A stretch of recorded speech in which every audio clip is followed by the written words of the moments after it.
Democratic Party has increasingly lost support among Black males, and now the party is a little worried that this particular demographic is not going to turn up the vote for them in the 2024 general election. So according to the Washington Post, their concern stems from a 10 percentage point decline in Black voter turnout in last year's midterms compared with 2018. A bigger drop than among any other racial or ethnic group, according to a Washington Post analysis of the Census Bureau's turnout survey. So the Post reports that according to the Democratic Party's internal analysis, young and male Black voters specifically were voting less in pretty important states like Georgia. And it's important to keep Georgia in mind, okay? Because the Black vote certainly turned up in Georgia during the 2020 Senate runoff election. And the reason why they did that is because Biden promised, we get a majority in the Senate, we're gonna give you a voting rights bill. But Democrats did not deliver on that. Didn't even seem like they tried, okay? Now, Mayor Mondale Robinson, who of course is a good friend of the show, didn't mince words when it came to the problem that Democrats are facing. He told the Post, quote, "The Democratic Party has been failing epically at reaching this demographic of Black men. And that's sad to say. Black men are your second most stable base overwhelmingly, and yet you can't reach them in a way that makes your work easier." And so this has been an ongoing trend. I noticed it during Trump's re-election campaign when he somehow managed to get increased support among Black males in that election.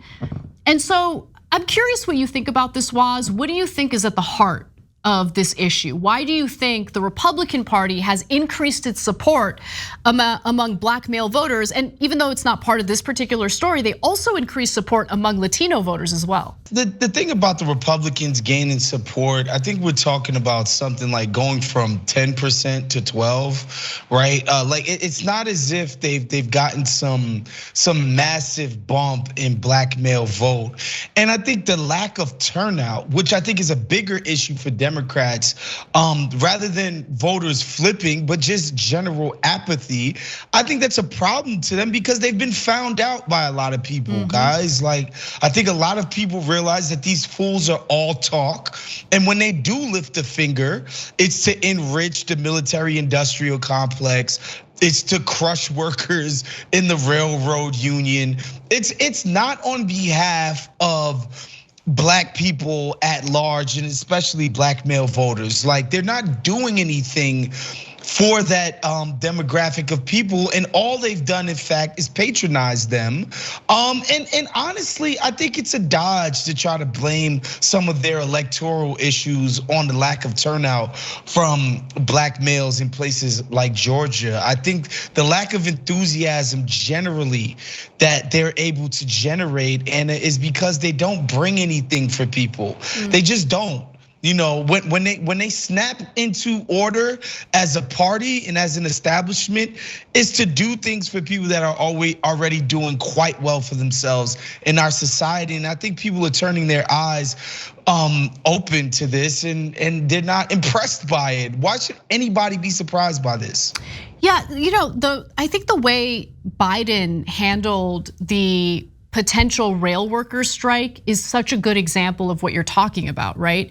Because look, in the end, even though he had Congress intervene to prevent that strike from taking place, after that happened, the Biden administration was negotiating pretty hard with the rail companies to secure the paid time off that the workers wanted. And wouldn't it have been better if the Biden administration put its thumb on the scale from the very beginning to basically force the rail companies to give them the paid time off and have them accept that? But that wouldn't be the Democratic Party way, Anna. It's so dumb because in the end, he didn't end up getting the credit that he deserved for securing the paid time off, right? Of course not. And by the way, it shows you where his allegiances lie. It's like, no, the most important people are gonna get their stuff done right away. They get theirs first, always. And if we can manage to squeeze something through in the, at the 11th hour, then cool. But what was of the utmost importance was that those folks got to keep their money flowing, and the workers could wait. on their lives being improved even marginally. To me, that's messaging, that's signaling. I think everybody understands who matters to this party, and especially in the party's establishment, and who's an afterthought. Right. And look, while this story specifically focuses on, the black vote, male black voters specifically, the fact of the matter is the largest voting bloc in the country are non-voters, people who just don't vote at all, who have wrote off elections and just don't feel the need to engage. I think that says something about their belief in our political system, in our electoral process, and how much, I guess, influence they have over our political decisions and outcomes, right? And I wanna give you a little bit from Brittany Smith. She's the executive director of the Philadelphia-based Black Leadership PAC. She described her experiences with black voters as follows. In the past, Smith simply needed to remind people of where and when to vote. Now, she said, many express a cynicism about politics that requires a deeper level of persuasion. She says, quote, when you think about election cycle to election cycle, black voters have been telling us for a long time what matters. They want to put food on the table, a roof over their head, send kids to good schools, live in neighborhoods that are safe. I don't think the issues are new. It's the way we talk about them and the way we're centering the voice of the people who live in these communities. But look, I would tweak what Brittany is saying just a little bit, because believe me, Democrats love to talk about how they're going to improve people's economic conditions. But I think what's been clear increasingly through all these election cycles is that talk is cheap, and while they rhetorically support these things, when push comes to shove after these elections, after they gain majorities in both chambers of Congress, they don't really fight for the things that they claim to want to accomplish. And I think that's a huge problem. I think that leads to the cynicism that she's talking about when she's trying to encourage people to show up and vote. And again, look at what they come on one accord to do. It's like in an instance, in a snap, Ukraine can get just billions of dollars. People see those headlines. They watch their TV and they're like, that's nuts. That people in Ukraine can get this aid in a jiffy, and anybody who's a normal person in America who's in a bind, they have to do this, all this hand wringing, all this debating, all this. They don't marshal every single thing at their fingertips in order to get things done for people who are in dire straits here at home. And people internalize that messaging, and people understand that. I've heard people say this stuff all the time. We don't have anything for the suffering people over here, but yeah, we could buy some weapons from weapons manufacturers in America, line their pockets really quickly. And that's not to say that the people in Ukraine aren't being aggressed against and they shouldn't have a chance to sort of defend themselves and where they live. That's not to say that. But the rapidity with which this stuff can happen for the Ukraine cause, American people see that and they feel a way about it. Totally, yeah, I totally agree with you. I don't think it's because they don't want to help Ukraine. It's that they see the difference between how quickly the federal government is willing to allocate the funds for that cause, while they nickel and dime the American people when it comes to some of the social programs that Democrats have been claiming they support for decades now. The fact that we still don't have mandatory paid family leave, the fact that we haven't raised the federal minimum wage since the Bush administration. Okay, all of these issues just keep mounting and persuading people that, maybe voting doesn't really matter, which by the way, I disagree with. I think voting does matter, but I understand the cynicism as well. Now, meanwhile, it seems like some Republicans are trying to gaslight young black men into thinking that the administration has already helped them. So Cedric Richmond, a former Biden advisor who is now a senior advisor at the Democratic National Committee, said there will be a clear focus on making black voters aware of how they have benefited from Biden administration policies, learning from the errors of past Democratic efforts that fell short. Real curious to see how that plays out. I'm curious to see what they're going to cite specifically. And look, to be fair, the economy has improved. Like, I am shocked at the consumer confidence of the economy right now. I would not have expected it. Inflation is starting to come down, but that doesn't erase the fact that most Americans at this point are not able to attain housing. We still have a serious housing crisis. The interest rates that have gone up to tackle inflation has made home purchases impossible for most people, and I'm talking about most people who are gainfully employed, bringing in 6 figures a year, still not enough. It's a huge problem. People are struggling with that issue and more. And then finally, it seems that Democrats are taking Black women for granted as well. So many Democrats interviewed said they were less worried about Black women, whose voting enthusiasm has historically been more robust than that of Black men. Black women were a huge factor in Biden's victory in 2020. Advocates expect that trend to continue, and get a load of this, Waz, you're gonna love this, okay?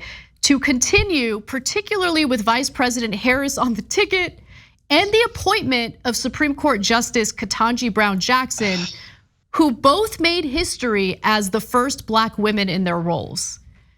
That is Democrat Party 101, in my opinion, right? Where it's like, we have provided you a symbol of progressive policy or progressive ideals, right? Where it's like, look, identity, look at the identity of the people we've appointed or the identity of the people that we have in our party. I don't know how much longer that's gonna work. And I think that I just think that they are taking Black women for granted in this case, and they're putting too much weight behind just like the illusion of pro-diversity, elements of the Democratic Party. I don't know if I'm articulating this correctly, but I just find that whole paragraph kind of insulting. I mean, the Kamala Harris part of it, where she's become a meme on the internet, even amongst Black people, as the drunk auntie, that you would cite her as, basically the cookie that you gave to Black women, or one of the cookies, is flatly absurd. And then the idea that you want to remind people that Ketanji, as great as she is, as it is that she's on there, I was really happy that they put her on there because of her background is just way more diverse than the average, her background of experience anyway is more diverse than the average Supreme Court person. Why would you want to remind people that she's one of 3 liberal justices on there? Like, they are just rubber stamping every single right wing, just ridiculous fever dream through that court over and over. Why would you want to remind people the one thing that you quote unquote did doesn't have any effect on their lives or policy right now? It's nuts. Right. It's absolutely nuts. It really is. So we'll see what happens with the Biden administration and his reelection campaign. They're really worried about it, but on the other end of the political spectrum, you have Republicans concerned that Trump is very likely to clinch the Republican nomination, and they don't think that he's gonna be able to beat Biden. So there's a lot of insecurity on both sides right now. We'll see how it all plays out. But I would just say to the Democratic Party, if you're concerned about losing support among a base of typically loyal supporters, maybe dig into why they're actually unwilling to support you and address their concerns instead of like providing symbols of progress. I think that's what Democrats have like really weighed in on and leaned into over the last few, elections.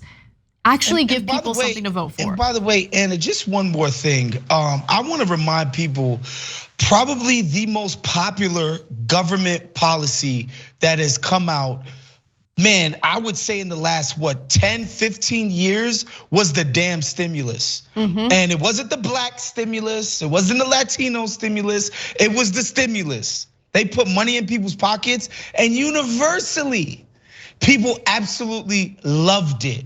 So the lesson should be that no, you don't need to do this Black symbolism crap.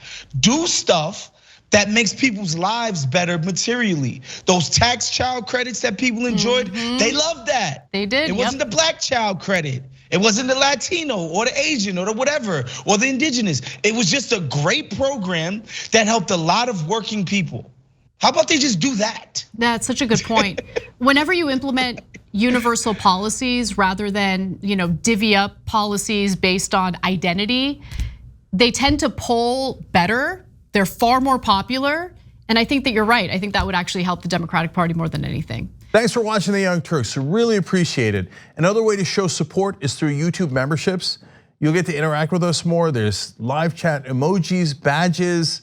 You've got emojis of me, Anna, John, JR. So those are super fun. But you also get playback of our exclusive member-only shows and specials right after they air. So all of that, all you gotta do is click that join button right underneath the video. Thank you.